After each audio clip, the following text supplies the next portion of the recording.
प्रदेश में 10 सीटों पर हुए लोकसभा चुनाव में माहौल कैसा रहा? 4 जून के चुनाव परिणामों में क्या सामने आता है, इसकी तस्वीर कुछ साफ होने लगी है। दरअसल चुनाव लड़ने वाले 4 महारथी तो अपने किले बचाते हुए दिख रहे हैं। गौर करने वाली बात यह कि मुख्य धारा वाली एक पार्टी के समर्थक खुशी जताते हुए दावा कर रहे हैं कि हमने मैदान मान लिया, पर ऐसा है नहीं।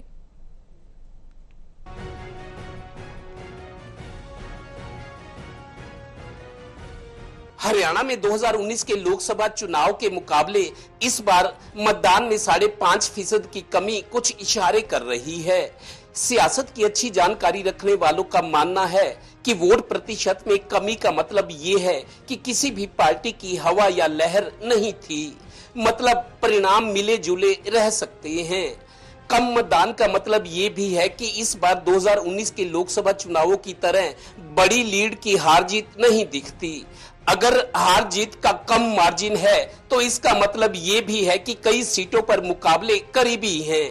कुछ भी हो सकता है ये भी कि ग्रामीण क्षेत्रों और कस्बों में शहरों के मुकाबले ज्यादा वोट पड़े, तो ग्रामीण क्षेत्रों में इस बार कुछ ऐसे मुद्दे थे जो चुनावों पर सीधा असर डालने वाले हैं। मसलन किसान आंदोलन, सरपंच एसोसिएशनों का लगातार चला विरोध, जट सिखों की भी नाराजगी, बेरोजगारी, करनाल, पानीपत, यमुनानगर और फरीदाबाद में यमुना पर बसे गांव और मेवात में मुसलमानों की अच्छी खासी आबादी और रुझान संकेत कर रहे हैं कि कई लोकसभा सीटों पर मुकाबले वाकई दिलचस्प हुए हैं।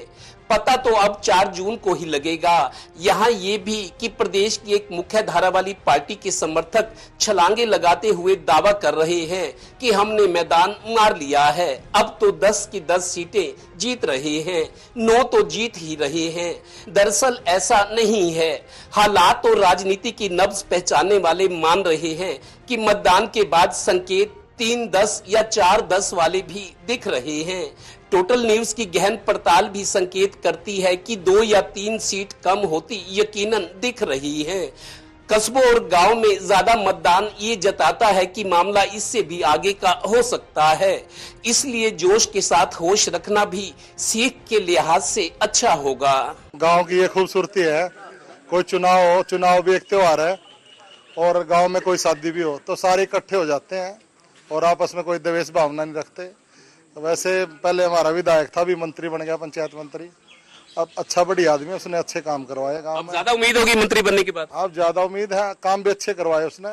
शहर के नजदीक है, पहले भी विकसित था, आगे भी विकसित हो रहा है। कोई इतनी बड़ी समस्या नहीं है, कोई पानी की समस्या नहीं, बिजली की नहीं, कोई ऐसी समस्या तो है नहीं। लोगों के पास रोजगार भी है, अपने ठीक है काम धंधा कर रहे हैं। बढ़िया, अपना रोजगार बढ़ाए, महंगाई पे थोड़ा नियंत्रण रखे, बाकी सारी चीजें ठीक है जैसे ताऊ जी ने बताया। और हाँ, ये जरूर है कि वोटों की गिनती से पहले करनाल से मनोहर लाल, रोहतक से हुड्डा परिवार, सिरसा से कुमारी शैलजा, भिवानी महेंद्रगढ़ से राव दान सिंह अपने किले बचाते हुए दिख रहे हैं।